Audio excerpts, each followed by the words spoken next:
인사드리겠습니다. 정말반장입니다. 코로나 때문에 이제 굉장히 좀 어수선하고 그다음에 입시안도 굉장히 좀 이렇게 어수선한 분위기죠. 얼마 전에 그 서울대가 현재 고1이 그 서울대 입시를 치르는 2023학년도 그때 정시 입시안을 좀 바꾼다고 그래가지고 한바탕 부모님들이 이제 좀 약간 혼란스러운 점이 있었는데 뭐 골자는 서울대가 정시에서 서류를 반영한다고 하니까 지금까지는 정시에서는 서류를 반영하지 않았잖아요. 그러니까 서류를 반영한다고 하니까 모 학원에서 그 입시 설명회를 하면서 특목고 아이들이 그 서울대 입시에 불리하다 이런 식으로 얘기를 하는 바람에 부모님들이 특목고를 가야 돼 말아야 돼 이렇게 막 그 문의들이 좀 많았었어요. 그래서 혹시 이제 부모님들이 그 부분에 대해서 염려하실까봐 제가 이제 정성민 소장 저희 입시연구소 소장한테 여쭤봤거든요.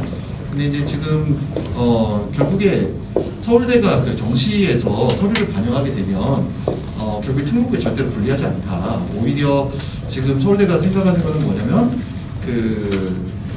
물리를 하나도 선택을 안 하고 물리를 하나도 공부를 안 하고 공대를 갈 수 있는 제도가 지금 현재 입시 제도라는 거예요.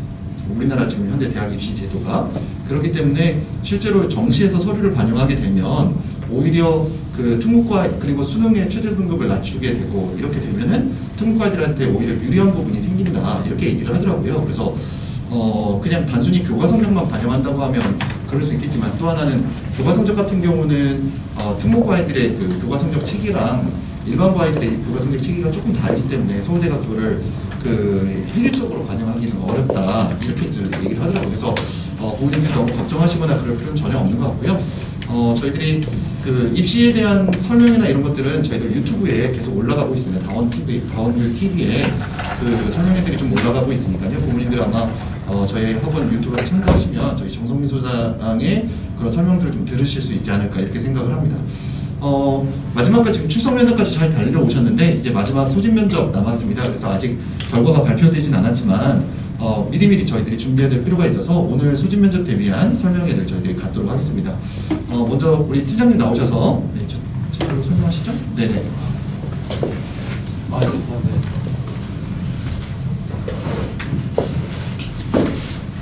일단은 너무 고생이 많으셨다는 말씀 좀 전해드리고 싶어요. 우리 아이는 고생 많았고요. 터지지 않는 말 계속 말을 떼어치느라 굉장히 고생이 많았던 것 같고 만족할 만한 수준으로 저희는 일단 출석 면접을 했다고 생각하고 있습니다. 좋은 결과가 오늘 당장 또 경기 붙고 오늘 나오거든요. 그래서 기도하는 심정으로 결과를 기다리고 있는 상황이고요. 오늘 그 소집 면접 대비의 그 순서는 일단은 과학부 입시 타임라인 설명해 드리고 수학, 과학, 그리고 저희가 이제 소집 면접을 어떻게 대비를 하게 될지 거기에 대해서 말씀을 해드리고요. 간단하게 이제 마지막으로 과거에 합격한 친구들을 위한 프로그램을 저희가 구상을 하고 있습니다. 그 부분에 대해서 설명을 드리고 오늘 설명회를 마치도록 할게요. 지금 현재 경기 북학원은 곧 몇 시간 뒤면은 합격자 발표가 나와요. 그리고 이제 며칠 또 5일밖에 남지 않았어요. 5일 동안 이제 빡세게 준비를 해가지고 저는 소집 면접을 보게 되고요. 한 일주일 정도 지난 이후에 6일 정도 지나고 합격자 발표가 나게 되는 이런 타임라인을 가지고 있고 세종학과 해성학원은 이번 주 금요일 날 이제 합격자 발표가 납니다. 그래서 대략 한 19일 정도의 시간이 있게 되는 거고요. 한 5일 정도 지난 이후에 이제 최종 합격자 발표가 홈페이지에 게시가 되게 되는 거죠. 그래서 첫 번째로 우리 최선원 선생님이 수학하고 입시 소집 면접에 대해서 설명을 해드리도록 하겠습니다.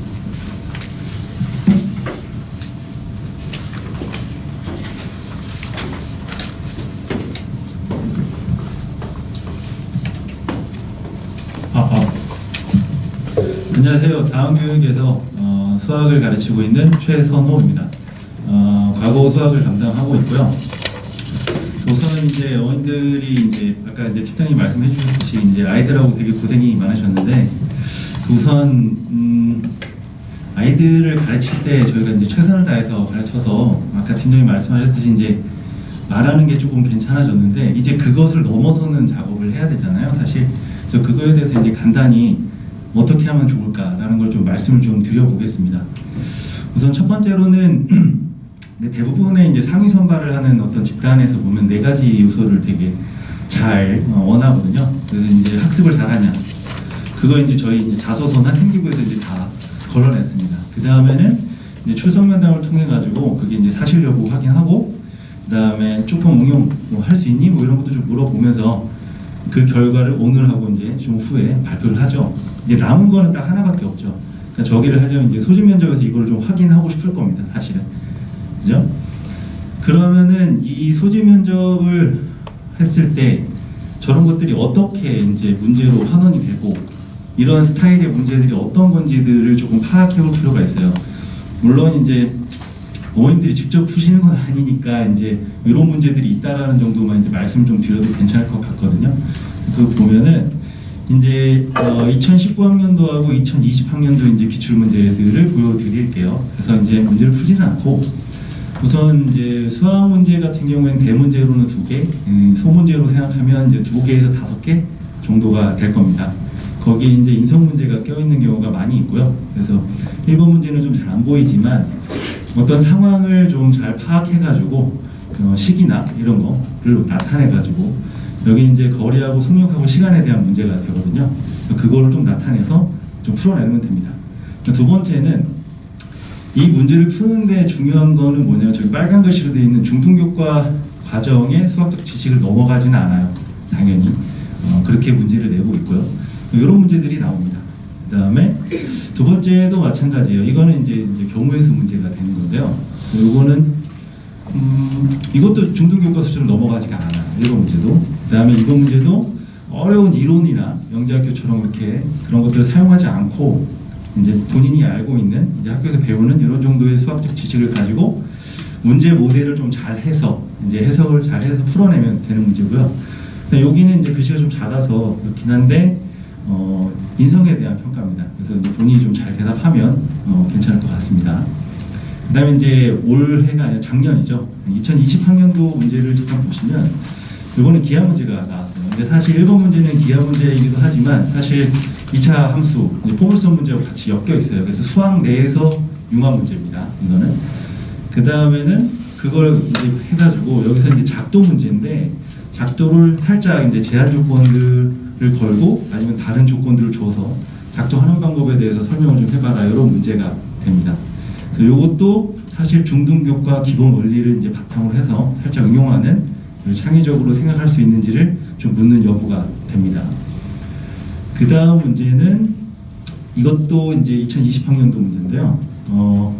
흔히 생각할 수 있는 거예요. 여기 안에 이제 물이 차 있을 때 굴리면 옆에서 봤을 때 어떤 모양이 나오냐를 물어보고 그 부피들 좀 구해봐라, 뭐 이런 느낌이에요. 그래서 그것도 이제 당연히 중등교과를 넘어가지가 않아요. 그죠? 그다음 이 문제는 이제 부피를 구하는 기본 원리만 알면 이제 어쨌든 해결력이 조금 있으면 문제를 풀어낼 수가 있습니다.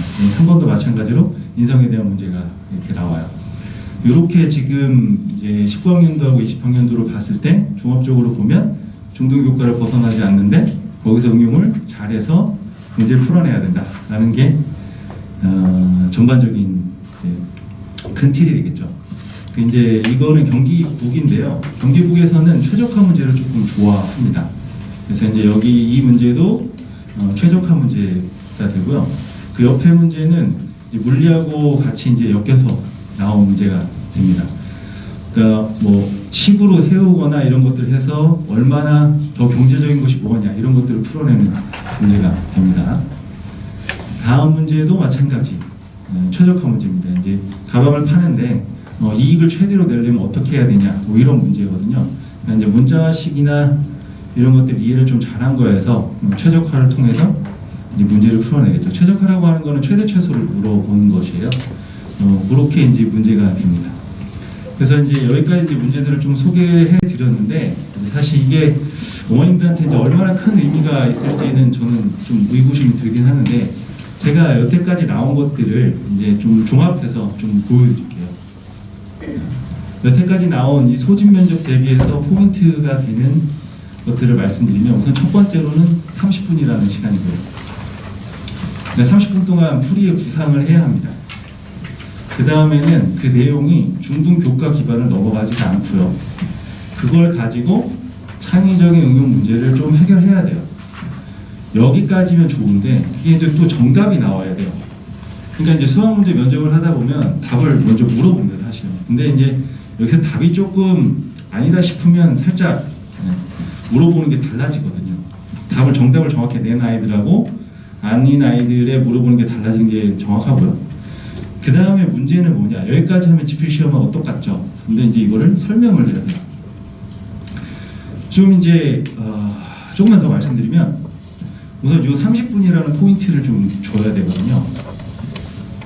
여태까지 이제 우리 친구들이 공부를 하면서 30분짜리 시험을 본 적이 거의 없을 거예요. 예를 들면 경시를 했으면 4시간, 3시간도 될 수 있겠죠. 뭐 영재 시험을 봤으면 2시간에서 3시간 정도 되겠죠. 근데 이 30분 안에 문제를 푸는 작업을 별로 해보지 않았어요. 그러니까 이제 어머님도 아시겠지만 뭔가 운동을 하든 뭐든 간에 워밍업이라는 게 필요해서 뭔가를 몰입을 하려면 어느 정도 시간이 필요한데 이건 그만큼의 시간이 필요하지가 않아요. 그만큼의 시간이 여유가 없어요, 실제로. 그렇죠? 그게 이제 첫 번째 포인트가 되고요. 그다음에 두 번째하고 세 번째는 그냥 그렇게 넘어가도록 하겠습니다. 정답도 당연히 맞춰야 되는 게 좋고요. 그냥 설명해서 조금 말씀을 좀 드릴 게 있는데 제가 이제 어머님들한테 이 얘기를 한번 드려볼게요. 예를 들어서 이제 빨간 공 3개, 그 다음에 파란 공 2개, 흰 공 하나를 원 위에다 배열해봐라. 그러면은 그래서 이제 설명 한번 해봐 하면은 이제 뭐 예를 들면은 원래는 이제 이게 6개니까 6팩을 6으로 나눈 다음에 3팩 2팩으로 나누면 됩니다. 라고 설명을 드리잖아요. 그러면 아시는 분도 계시겠지만 저게 무슨 소리야 할 수 있어요. 이건 뭐냐면 앞에서 제일 처음에 말씀드렸던 그 의사소통하고 관련이 있는 거거든요. 그러니까 이제 발문자하고 대답을 하는 사람의 위치 관계가 크면 클수록 이게 설명이 많아져야 되거든요. 좁으면 좁을수록 설명이 되게 간단해도 돼요. 제가 방금 한 말을 우리 학생한테 제가 딱 설명하면 아 맞아요 선생님 얘기하거든요. 그럼 반대로 얘기해 볼까요? 예를 들어서 뭐 조림을 할 거야. 그럼 무는 평평하게 썰어서 깔고 위에다 고기를 얹어가지고 이렇게 양념을 해야 돼 하면 어머님들은 다 알아들으시죠. 그냥 그 경험이 있기 때문에 그렇죠. 이 문제는 뭘 얘기하냐면 조금 안 좋은 표현이긴 한데 어떤 학생은 설명이 되게 진부해요. 너무 길어요. 그거는 발문자에 대한 이해도가 없어서 그래요. 그 발문하는 선생님은 이미 사실은 다 알고 있고요. 설명하는 학생은 선생님을 가르치는 게 아니라 내가 알고 있다는 걸 표현하는 거거든요. 그러니까 이 둘을 헷갈리면 안 돼요, 아이들이. 그러니까 이제 뭐 여기에서 이 정의는 이렇게 다 필요 없고요. 사실 10분이라는 시간 굉장히 짧거든요. 이거는 딱 이래서 이겁니다라는 포인트를 말을 해줘야 되거든요. 그럼 아이들이 이걸 몰라요. 두 가지를 다 모르죠. 포인트도 모르고 이거를 얘기해야 된다는 사실도 모르죠. 그래서 이 두 가지를 모의 면접 때 되게 열심히 아이들을 가르치고 있습니다. 사실 아이들이 모르는 게 그렇게 많지는 않거든요. 공부를 좀 많이 해서. 근데 그거를 어떤 걸 설명해야 될지를 잘 몰라 하니까 그런 문제들이 있어요. 그래서 이제 요거는 모의 면접 때 열심히 합니다. 그럼 이제 여기 있는 애들을 잘 봤을 때 이제 아이들이 이제 면접하려면 어떻게 하면 잘해야 돼요라고 얘기를 하는데 저는 딱 4단어로 말을 해요. 문 30분 동안 정말 아무런 잡생각 없이 문제에 몰입해야 풀 수 있어요. 어머님들 생각해보면 30분 진짜 금방이거든요. 그러니까 문제를 받자마자 문제를 풀고 누가 옆에서 전쟁이 나도 모를 정도라고 하죠. 거기에 몰입을 해서 풀어야 돼요. 그러면은 얘들아 문화일치를 해야 돼 라고 하면 대답은 그럴싸하게 하는데 하진 않거든요. 그래서 가장 집중력이 높아지는 타이밍은 시험이에요. 그래서 저희는 매번 30분짜리 시험을 봅니다. 그것도 하루에 2번, 3번씩 봐요. 그러니까 30분 동안 몰입하는 그 연습을 시켜줘야 돼요. 그게 아니면 아이들이 실제 시험장에 가서 자기의 캐파의 100%도 발휘를 못하는 게 당연하잖아요. 그러니까 그런 연습이 좀 많이 돼야 하거든요. 그래서 그거를 위해서 저희가 프로그램을 다 짜놨고요. 이거는 요거를 위해서 이제 타임어택이라고 해서 TA 문제를 30분 동안 15문제를 풀어야 돼요. 이제 이걸 해보면 평소에 좀 깐죽대는 학생들도 굉장히 조용합니다. 15분 동안. 근데 이제 정답률은 좀 처참하죠, 사실은. 그래서 풀어가지고 이거를 저한테 제출을 하고요. 이 제출한 거를 채점을 해서 평균을 내가지고 부모님들하고 공유를 해요. 그러니까 이제 공유를 안 하면 애들이 잘 안 풀거든요. 그래서 공유를 드리고요. 그래서 이렇게 연습을 하는데 이게 어떻게 되냐? 하루에 오면 2번 수업 시간에 무조건 하고 자습 시간에 한 번 하고 집에 가서 연습할 수 있도록 한 번 해서 4세트가 한 번 오면 진행될 수 있도록 합니다. 그래서 이제 이런 정도의 것을 잡아낼 수 있다고 저는 확신을 하고요, 사실. 그러니까 창의융합 문제밖에 안 나오는데 어떻게 해결하냐 하는데 사실은 창의융합 문제를 많이 푸는 것도 중요하지만 기본적으로 뭔가 이제 재료가 있어야 쓰죠. 그런 게 되게 중요하다고 보니까 이렇게 진행을 합니다. 그 다음에는 이 문제들은 이제 어떻게 해야 되냐인데 이건 아까 말씀드렸듯이 이제 모의 면접을 통해서 아이들이 말하는 거랑 이런 스타일의 문제들, 그러니까 실제로 기출되는 문제하고 싱크로율이 굉장히 높은 문제들을 풀어야 되겠죠. 그래서 저희가 이제 실전 모의 문제를 해서 좀 지문도 길고 파악도 빨리 해야 되고 실제로 문제를 봤을 때 당황하지 않게 문제들을 이제 분석을 해서 모의 면접을 합니다. 그럼 모의 면접을 할 때 면접을 하고 나면 그냥 그랬어가 아니라 저희가 평가를 다 하고요. 이 평가한 거를 부모님들하고 또 공유를 하고 아이들하고도 얘기를 합니다. 코멘트도 달아서 아이들마다. 그래서 이렇게 앞에 있는 요거하고 이 전에 있던 그 데이터를 매번 보내드리게 됩니다. 그래서 이제 제가 사실 드릴 말씀은 아까 그 딱 4글자였거든요. 30분 동안 몰입하는 연습을 해야 한다. 그러니까 지금 더 뭐 솔직하게 얘기하면 지금부터 나와 있는 기간 동안 얼마나 많은 수학 지식을 쌓을 수 있겠어요, 사실은. 있는 거를 잘 쓰는 게 훨씬 더 중요하다고 보거든요. 그리고 그 정도 지금 왔다고 보여요, 아이들. 아는 거는 많이 있습니다, 사실. 그거를 좀 어떻게 잘 발현하느냐가 되는데 이 모든 기반은 면접이라고 지금 얘기는 하지만 사실은 수학 같은 경우는 정량평가에 가까워요, 사실. 그러니까 정성평가보다. 그러니까 이제 정답 맞추고 그때 하는 게 되게 중요합니다. 그래서 이제 저희가 이제 진행하는 이제 시간표를 좀 말씀드리면 아까 말씀드린 이제 TA 수업 시간 2번 하고요. 이 입시 수학은 그래도 융합형 문제는 풀어야 하니까 선생님들 풀이도 봐야 되고 그런 것들이 있고 그 시간에 이제 아이들마다 실전 모의 면접을 계속 돌려줘요.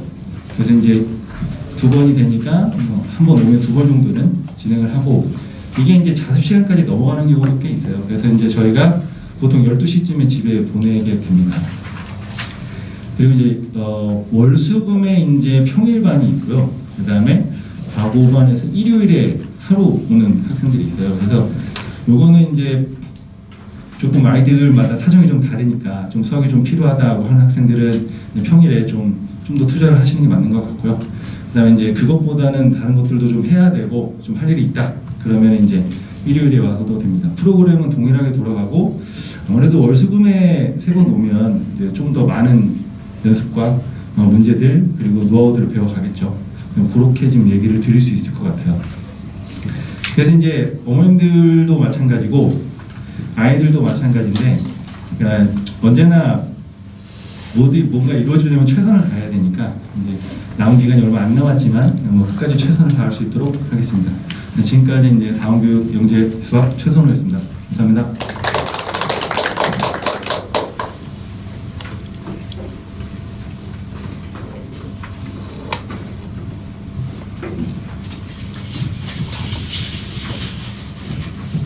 안녕하세요, 김혜선 선생이고요. 수학과 진짜 너무 빡세게 아이들을 다루시는 바람에 정말 너무 고생하시는 거 아닌가 그런 생각을 항상 하고 있었어요, 지금 과학과에서도. 근데 저희 과학과도 열심히 준비를 하고 있고요.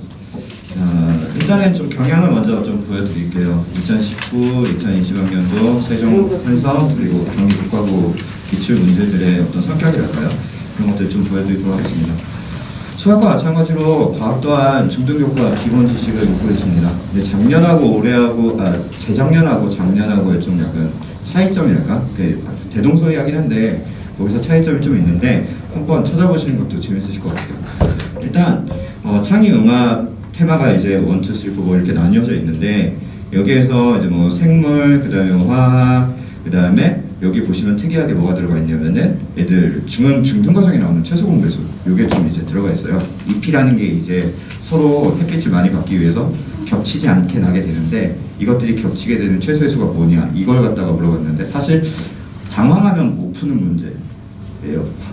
이게 수학 문제인가 생물 문제인가 이걸 갖다가 한참 고민하다 보면 시간은 이제 5분 10분 딱 흘러가 있는 그런 상태가 되어버리기 때문에 너무 아깝잖아요. 이거는 어찌 보면 약간 초등학교 수준의 문제라고 볼 수도 있을 것 같은데 재미를 위한 그런 문제라고 볼 수 있는데 그래서 이렇게 융합 소재들이 이제 출연을 했던 게 2019학년도 세종 환송거구의 어떤 포인트라고 볼 수가 있을 것 같아요. 그리고 이제 과거 시험 문제라는 것은 결국에는 과학을 공부한다는 것은 그래프를 해석할 줄 알고 표를 해석할 줄 알고 그 표와 그래프가 무슨 의미인지를 이야기하게 되는 거예요. 이게 가장 중요한 포인트라고 생각이 되는데요.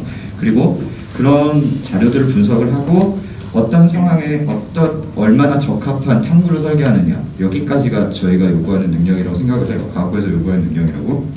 그러다 보니까는 이제 실험을 갖다가 설계하는 이러한 문제들은 나올 수밖에 없습니다. 네, 그래서 이제 다른 창의융합 테마도 보여드릴게요. 지금은 이제 지구과학이 딱 이렇게 출연을 했죠. 근데 지구과학의 어떤 뭐 우리나라 상원의 어떤 이 바닥재에 관련된 얘기인데 아무래도 이거는 암석, 돌멩이에 관련된 얘기입니다. 근데 거기에 이제 빛을 비추게 되었을 때 빛이 어떻게 반사하게 되느냐 이건 또 물리 소재가 이것과 함께 연관성을 가지게 되는 거죠. 네, 그래서 마지막 문제까지 소개를 해드리면은 앞에서 수학과 마찬가지로 역시 이렇게 창의융합 소재의 맨 마지막에는 전통적으로 어떤 집단의 화학 이런 것들을 물어보게 되는 어떻게 화합할 것인가 여기에 대해서 물어보게 되는 인성 문제 이런 것들이 출제가 되고 있어요. 네, 그래서 크게 이제 말씀드리면 어디까지나 중등 과정이다. 그리고 두 번째는 정확하게 독해를 할 줄 알아야 되고 표를 분석할 줄 알아야 되고 그래프를 분석할 줄 알아야 하며 중등 과학 기본 교과에 나오는 실험들은 우리 아이들이 당연히 섭렵을 하고 응용할 줄 알아야 된다라는 것이 포인트라고 볼 수 있어요. 근데 그거를 갖다가 30분이라는 짧은 시간 안에 해야 된다는 게 함정이에요. 네, 20학년도는 살짝 유형이 달라졌습니다. 앞에서 제가 보여드렸던 게 수학 융합이 이렇게 있었고요. 물론 이전에도 수학 융합이 있었거든요. 그런데 지금 20학년도 작년 거를 보게 되면은 이렇게 소재 자체가 좀 나뉘어져 있어요. 영역별로. 지금 맨 앞에 있는 문제는 지학 문제예요. 지학 문제인데 앞서 말씀드렸다시피 이거 그래프가 의미하는 바가 뭐야? 이렇게 물어보게 되는 거죠.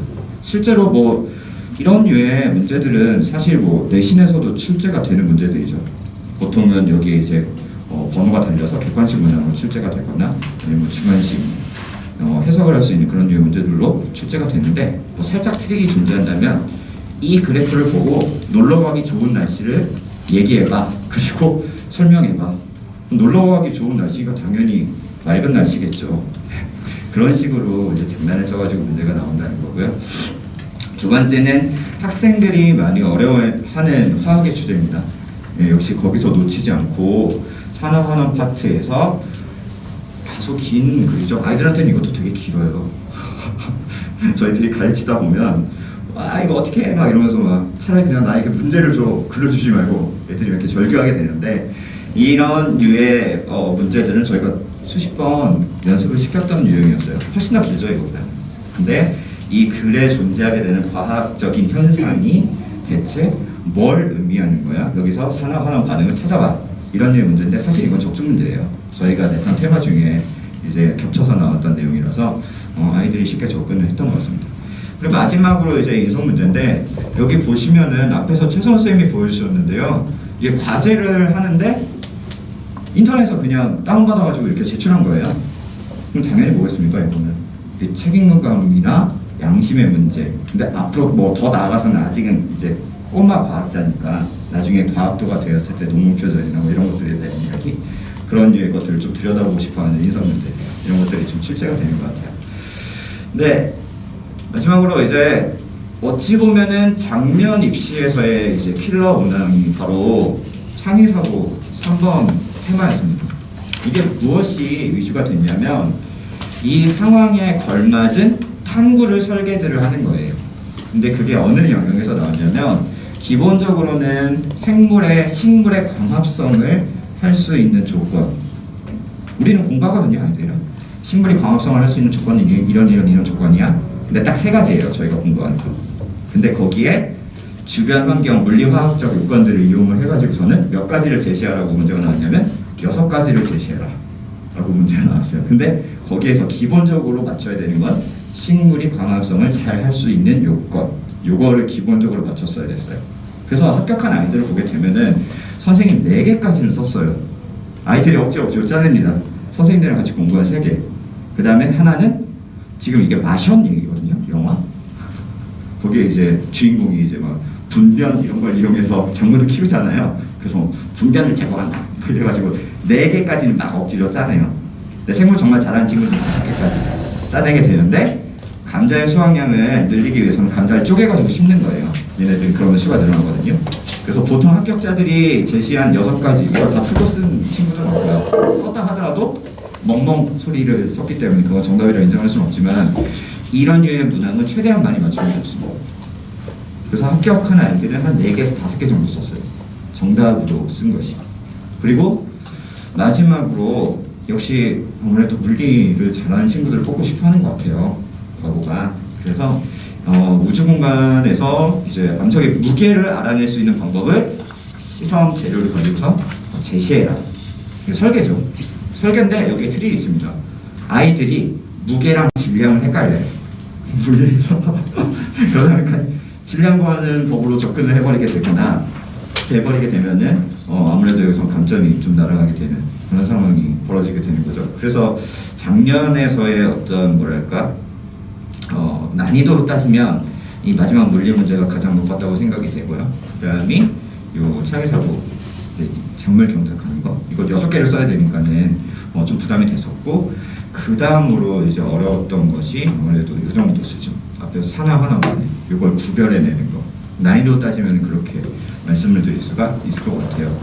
그래서 대략적으로 이 과학에서 몇 문제나 맞춰야 되냐라는 질문을 이제 도달하게 되는데요.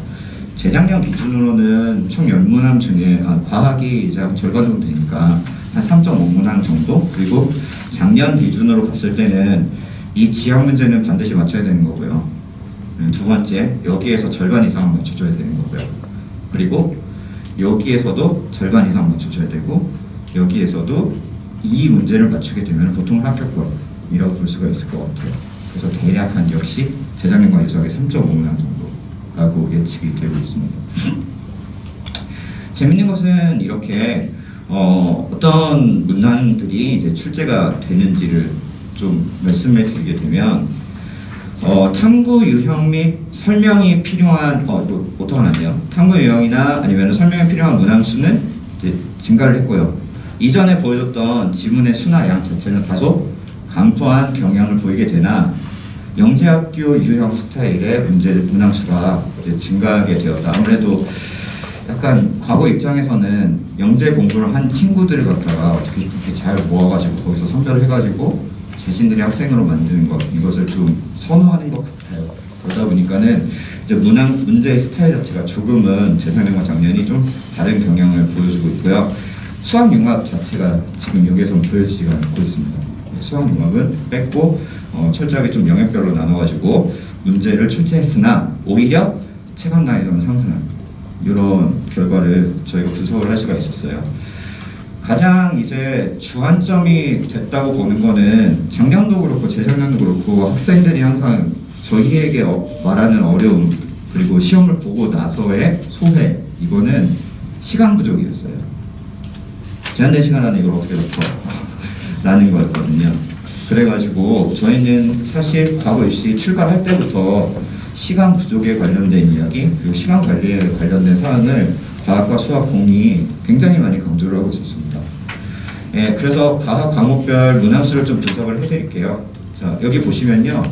이렇게 그냥 간단하게 제가 정리를 했는데 아무래도 역시 물리와 화학의 비중이 높다는 것을 알 수가 있지요. 그리고 생물하고 지학은 이게 생물 지학을 그래도 공부를 했나 수준의 그런 아이들의 기본적인 소양을 평가하기 위한 문제들이 좀 출제가 됐다고 볼 수 있고요.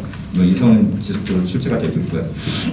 대신에 이제 이전의 과거 입시 최근 2년과 2년 그리고 그 이전 이걸 비교를 해보면 탐구 설계나 그래프나 상황을 분석해서 풀어내게 되는 문제들의 수가 많이 증가한 것을 알 수가 있습니다.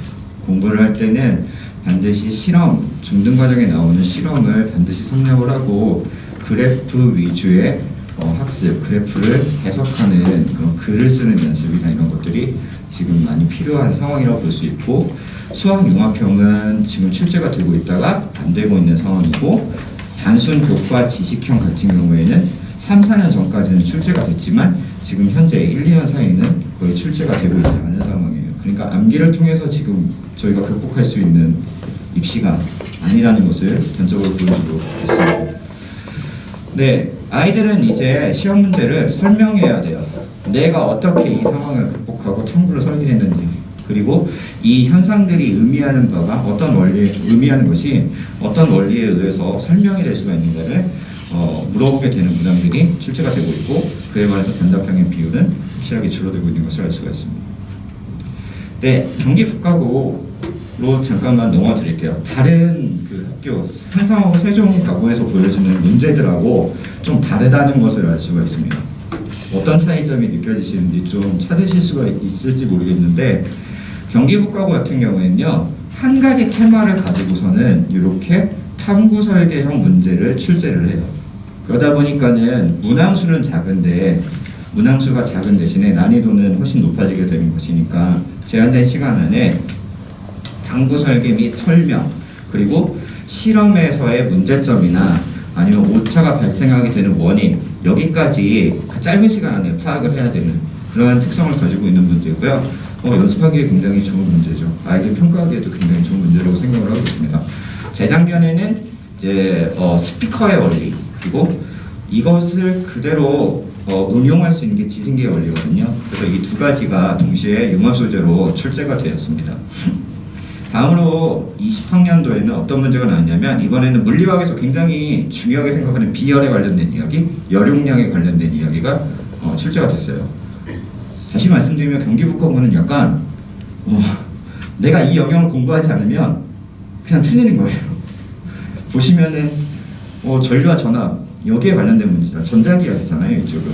그런데 작년에 문제를 보게 되면 그냥 열화학, 열용량 이쪽 파트가 나와버리게 되니까 내가 이 해당 파트에 대해서 잘 지식이 많이 없거나 아니면은 약하다, 그러면 사실은 떨어질 가능성이 굉장히 높아져 버리는 굉장히 위험한 입시입니다, 경기국가고가. 그래서 앞에서와 마찬가지로 이제 실험 결과를 이제 그래프로 표현하거나 이제 탐구 설계를 하거나 결과값을 이제 설명하게 되거나, 그리고 오차의 원인에 대해서 설명하거나, 이런 것들이 짧은 그 면접 시간 안에 아이들이 정리가 되어서 답변을 할 수 있는 그런 연습이 필요하게 되는 거죠. 네, 좀 비교를 해드리자면 이전에 경기국가고의 대문항수는 검사했지만 소문항수는 유지가 되었고, 난이도도 역시 적절한 수준으로 유지가 되고 있긴 하지만 앞에서 말씀드렸다시피 굉장히 위험한 입시다. 경기국가고는 내가 공부하지 않은 영역이 있다면 떨어질 확률이 굉장히 높아지게 되는 그런 상황이 벌어지게 된다라는 것을 말씀을 해드릴게요. 네, 그래서 결론을 좀 말씀드리도록 하겠습니다. 네, 수학 선생님, 최 선생님이 강조하신 바와 마찬가지로 저희는 세 가지를 주안점으로 두고 있어요. 당연히 우리는 시간 내에 문제를 푸는 소신 면접을 지금 진행을 하고 있으니까 시간 관리가 굉장히 너무너무 중요하고요. 근데 이 시간 관리라는 것은 저희가 연습으로 극복을 하게 될 건데, 그 전에 당연히 시간 관리를 하기 전에 아이들이 가지고 있어야 되는 것은 교과 지식을 어느 정도 활용할 수 있는지, 교과 지식을 활용하기 위해서 현상의 예시를 숙지하고, 그다음에 탐구 방법, 실험 방법들을 당연히 숙지하고 있어야 되고요. 그 다음에 과학도가 되기 위한 당연히 기본적인 소양인데요. 그래프와 표에 올바른 해석, 이런 것들이 장착이 되어 있는 상태에서 빠르게 핵심만을 전달할 수 있는 시간 관리, 이 연습이 필요하다는 결론이었고, 그게 유효하다는 것을 저희가 재작년의 입시 결과를 통해서 증명할 수가 있었어요. 네, 그렇다면은 저희는 실전 모의 면접을 어떻게 준비를 하고 선생님들과 고민을 하고 있었냐면, 결과적으로 아이들이 공부하게 되는 것은 여러 가지 자연현상에 대한 이해, 이를 바탕으로 해서 문제를 풀게 되는 것이니까 물리와 생물 지학에서 공통적으로 보여지게 되는 키워드들을 선생님들과 협의를 하게 되었고 거기에 이제 수학적 소양들을 갖다가 가미하게 되고 인성 문제들을 갖다가 가미하게 되어서 콘텐츠를 제작을 하게 되었습니다. 그래서 이거는 이제 작년에 저희들이 과거 모의고사 소신 면접을 준비하기 위해서 그냥 아예 단톡방을 만든 다음에 거기에서 선생님들이 이제 문제를 공유하게 되는 그 과정을 보여드리게 되는 건데요. 여기 보시면 이제 조태현 선생님 물리 선생님이거든요. 네, 물리 선생님이 테마를 이렇게 띡 하나 올리세요. 그러면은 제가 여기에다가 생물에 관련된 물리와 생물 사이의 융합점이 발견이 되면 거기에 대해서 이제 문제를 올리고 화학 선생님들이 올리시고 그리고 수학 선생님들까지 함께 문제를 갖다가 구성을 하시니까 굉장히 문제가 다채로워지고 아이들한테 큰 연습이 되었다고 저는 평가를 하고 있습니다. 그래서 결과적으로는 모의 소신 면접이라는 것은 짧은 시간 안에 생소한 문제를 풀어내게 되는 거잖아요. 그렇기 때문에 최대한 생소하게 만들고 싶었어요. 강사조차 생소하게 만들고 싶었어요, 저희들은. 그래서 이런 융합점을 함께 공부하고 이야기를 하고 문제를 접근하게 되는 포인트, 이걸 갖다가 빠르게 잡아내게 되는 연습. 당연히 체감 난이도는 좀 극상에 좀 가깝습니다. 네, 그리고 저희가 모의 소진 면접을 이렇게 준비를 하잖아요. 그런데 저희는 시간표를 보게 되면은 물리, 화학, 생물, 지학 이렇게 또 나뉘어져 있어요. 그러면 그때는 뭐 할 거냐라는 질문인데요. 그때도 각 과목별, 영역별 면접을 진행을 합니다. 그냥 속칭 저희는 뭐라고 부르냐면 TA라고 이렇게 줄여서 부르지만 타임 어택이라고 합니다. 짧은 시간 안에 문제 풀기, 그리고 그걸 답을 갖다가 선생님 앞에서 이야기하기, 거기에서 피드백을 받기, 이 과정이 되고요. 앞에서 말씀드린 대로 과학고 소진 면접의 모든 요소들을 각 과목별로 다 반영을 시키고 전문화된 영역에서 문제를 풀 수 있도록 그렇게 프로그램을 예비하고 있습니다. 네, 이렇게 선생님들이 열심히 사실은 저희 이때 되게 고생 많았거든요. 막 공부해야 돼요. 모르는 게 올라오면 선생님들이 막 찾아보고 공부하고 막 물어보고 막 선생님들끼리 굉장히 커뮤니케이션이 활발했던 그 시기가 바로 이 시기가 되겠는데요. 그런 것들을 통해 가지고 이제 만들어낸 문제들을 통해서 아이들이 만나게 될 문제들과 최대한 흡사한 문제들, 하지만 난이도가 높은 그런 문제들을 갖다가 구현해낼 수가 있었어요. 네.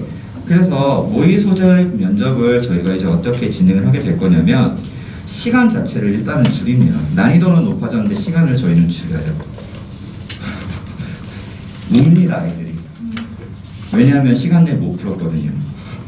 그러면 이제 눈물 닦는 시간 어쩌고저쩌고 하다 보면은 이제 면접 시간이 이제 10분을 사실은 좀 넘어요.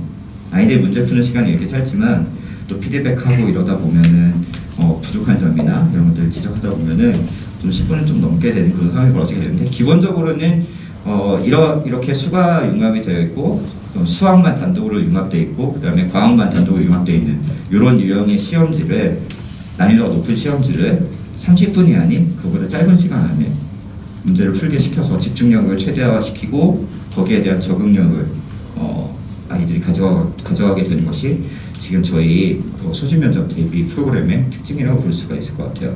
당연히 면접이 끝난 이후에는 이제 풀이도 해주고 필요한 문제는 풀이도 해주고 네가 어디가 약한지 그 취약 부분에 대해서 코멘트를 하고요. 이 부분에 있어서 평가지가 제공이 됩니다. 평가지가 조금 잔인합니다, 사실. 왜 잔인하냐면 여기에 보시면 상위 100분율을 제시를 해드려요.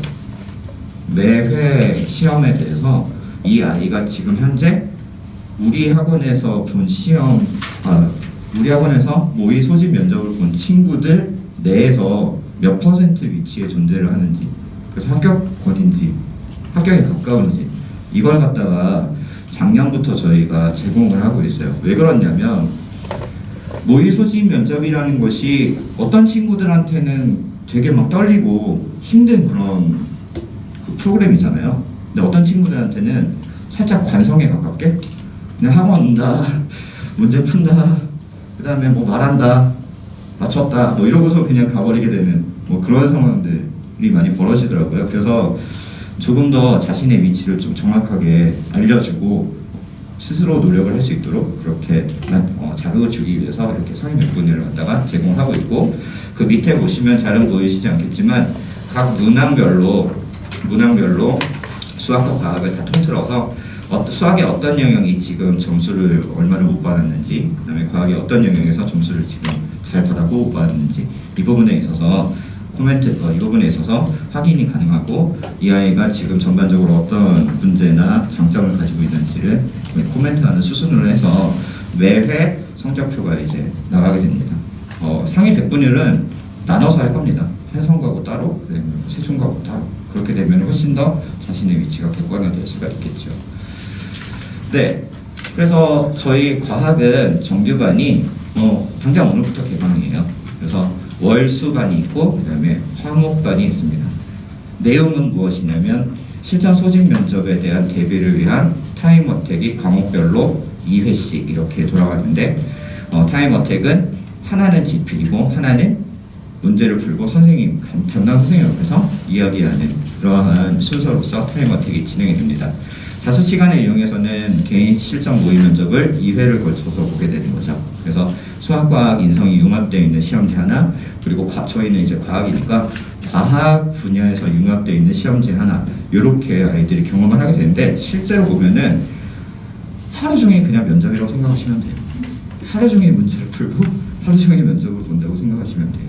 그리고 특히나 물리나 화학 같은 경우에는 아이들이 중요한 과목이잖아요. 그래서 시수가 생물하고 지하기 2배예요. 거기에서는 타임 어택 플러스 그 다음에 각각의 이제 주요 문제들에 대한 해설, 이런 것들을 저희가 얘기하고 있어요. 네, 주말반 같은 경우도 사실은 비슷합니다. 다만 주말반 같은 경우에는 좀 시수가 부족합니다. 1시간 반씩 이제 4과목이 돌아가게 되는 그러한 프로그램이어서 물리나 화학 그리고 생물지학에서의 어떤 별도의 풀이나 이런 것들이 사실은 조금은 부족하게 들어갈 수는 있어요. 시간 관계상. 하지만 그 주에 봤던 실전 모의 면접, 주중에 친구들이 봤던 실전 모의 면접의 컨텐츠를 그대로 이제 활용을 하게 되어서 아이들이 시간 관리를 시간을 따라서 스케줄에 따라서 선택할 수 있도록 저희가 이렇게 프로그램을 설치를 했습니다. 네, 그러면 우리는 몇 번 이제 면접을 보는 거예요? 이렇게 물어보실 수가 있겠죠. 예, 실전 모의 면접이라고 명명이 되어 있는 것을 총 18회가 예비가 되어 있어요. 그리고 과목별 타임 어택 플러스 소집이라는 것들이 별도로 존재하고 있기 때문에 실제로 아이들이 면접을 하게 되는 것은 횟수는 굉장히 많다고 볼 수가 있을 것 같아요. 이 과정을 통해서 시간 관리와 그 다음에 떨지 않고 설명할 수 있는 것, 이런 것들을 최대한 많이 연습을 시키고 싶습니다. 저희는. 네, 이렇게 이제 파이널까지 저희는 많은 양의 콘텐츠를 좀 준비를 하고 있는데요.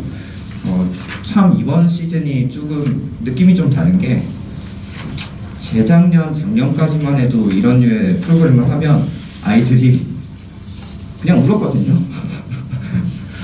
그 공포감에 질려가지고 막 이제 울고 막 이러는데, 이번 저희랑 같이 공부하는 친구들이 되게 밝아요. 되게 밝고, 그다음에 말하는 것들 되게 좋아하는 아이들이에요. 또 네, 그러다 보니까 모의 소집 면접 이렇게 몇 번 돌리는데 좀 다른 거예요, 예년과는 다르게. 그래서 이렇게 물어봤어요. 안 떨리냐? 그러니까 안 떨린대요. 왜 안 떨리니? 그러니까는 처음에 말도 못하는 친구였어요. 말이 잘 안 터지는 친구였는데, 그 출석 면담이나 이런 거 가지고서, 그리고 자습 시간 이런 때 좀 연습을 많이 시키니까 아이들이 좀 적응이 많이 된 것 같아서 되게 다행이라고 생각을 하고 있습니다. 네, 이게 지금 1차 출석 면담에 대한 합격자가 발표가 되지도 않은 상황에서 이제 말씀드리는 게 조금 섣부른 감이 있긴 하지만, 이 합격자 종합 프로그램에 대해서 간단하게 좀 말씀을 드릴게요. 사실은 합격자 종합반이라는 것이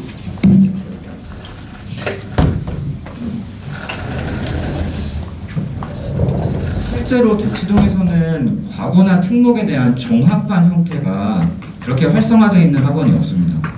그리고 대부분 다 단과고요. 단과고 이제 어느 선생님이 좋다, 어떤 선생님이 잘하신다, 뭐 이것 때문에 아이들의 시간표를 맞추거나 그걸 짜 맞추는데도 엄청나게 부모님들의 노력이, 수고가 굉장히 많이 들어가는 것으로 알고 있어요. 제가 다원교육에서는 특목을 시작한 지는 얼마 안 됐지만 다원교육에 들어오기 전에 모 학원에서 세종과고 학생들을 1학년부터 3학년이 되기 직전까지 이제 생물 과목을 맡아서 지도를 한 적이 있었어요. 그런데 기본적으로 우리 아이들은 안 그럴 거라고 믿지만 과거에 들어간 친구들이 주말에만 와서 학원을 돌거든요. 근데 주말에만 와서 도는데 너무 지쳐있는 거예요. 왜 이렇게 지쳐있어? 지금 17살, 뭐 16살, 18살밖에 안 된 녀석들이 왜 이렇게 지쳐있냐 그러니까 학교에서도 바쁘고 주말에도 바쁘대요. 금요일 밤에 이제 학교에서 나오면 금요일 밤부터 금요일 밤에 이제 수학 듣죠. 토요일 아침부터 수학 듣고 과학 듣고 영어 듣고 일요일 날 다시 또 수학 듣고 과학 듣고 영어 듣고 이러다 보면은 아이들이 주말 동안에 학원만 돌다가 다시 기숙사로 복귀를 해요. 과거에 들어간 이후의 아이들의 삶이란 이렇게 바쁘긴 하지만 실제로 이겁니다. 본인이 뭘 하고 있는지 몰라요. 과거 학생이긴 한데 정말 내가 공부를 어떻게 하고 있는지, 내가 공부하고 있는 내용이 뭔지도 제대로 파악을 못하게 되는 경우들이 발생을 하고, 그걸 메꾸려다 보니까 거의 억에 가까운 교육비가 소비가 되게 되는 것이고요. 그래서 이 과정에서 아이들한테 정말 필요한 게 뭔지를 갖다가 저희가 좀 생각을 해봤는데, 결국에는 과거에서 공부를 열심히 그리고 잘 하게 되는 타이밍은 딱 이 시기에 결정이 되는 것 같아요. 1학년 딱 들어가자마자 적응을 곧바로 하고 그 다음에 성적이 잘 나오게 된 그 이후, 거기까지가 이 친구들이 어찌 보면 대입 입결을 갖다가 결정하는 가장 중요한 순간이라고 생각이 되기 때문에, 그래서 저희들이 아이들을 갖다가 공부시키려면 그러면 어떻게 해야 되냐, 수학도 학원 2-3개, 과학도 학원 2-3개 이렇게 공부하게 되면은 듣는 건 굉장히 많지만 스스로 자기가 공부할 수 있는 시간 자체가 부족한 상황이 벌어지게 되거든요. 그래서 과거 내신에 대해서 정보를 가지고 있고 알고 있는, 그리고 우리 아이들이랑 과거 입시를 진행하는 선생님들이 이 아이들이 어떤 장점을 가지고 있고 어떤 약점을 가지고 있는지를 저희가 파악을 하고 있으니까 1학년 들어가기 전까지 적어도 방학 때 선생님들이랑 같이 똑같은 시간에, 너네들 과거 입시 공부하던 똑같은 시간에 똑같은 선생님이랑 과거의 입시에, 과거의 내신에서 성공할 수 있는 무엇을 다져보자, 틀을 한번 다져보자 라고 저희들이 필요성을 느끼게 됐고, 아이들도 요청을 합니다. 선생님, 저희는 과거 입시가 끝나면 그럼 그 다음에 뭐 해요? 이렇게 물어본 게 사실은 이런 프로그램을 생각하게 된 계기였거든요. 당연히 과거 학생이니까 그 합격했으니까 니들이 알아서 해야지 이렇게 얘기를 했다가, 결론부터 얘기하면 아직도 아이들이라서 본인들이 무엇을 해야 될지 명확하게 뭐가 보이지가 않는 거죠. 그래서 그 틀을 갖다가 저희가 제시하기 위한 프로그램을 지금 현재 예비하고 있습니다. 그래서 과거 종합과목 형태로서 보다 타이트하게 단과 수업을 듣는 것보다 훨씬 더 타이트하게 이 아이들을 좀 개별적으로 분석을 하고, 이제 들어간 이후에, 입학 이후에 어떤 부분에 더 집중을 해야 될지 거기에 대해서 큰 틀을 마련해 주고 싶어요. 그래서 아마도 합격자 프로그램은 합격자 발표가 난 그 다음 주부터 이제 활성화가 될 것으로 예상을 하고 있습니다. 보다 자세한 내용들은 합격자만 설명할 때 수학과 함께 말씀드리도록 할게요. 저는 오늘 여기까지만 말씀드리도록 하겠습니다. 감사합니다.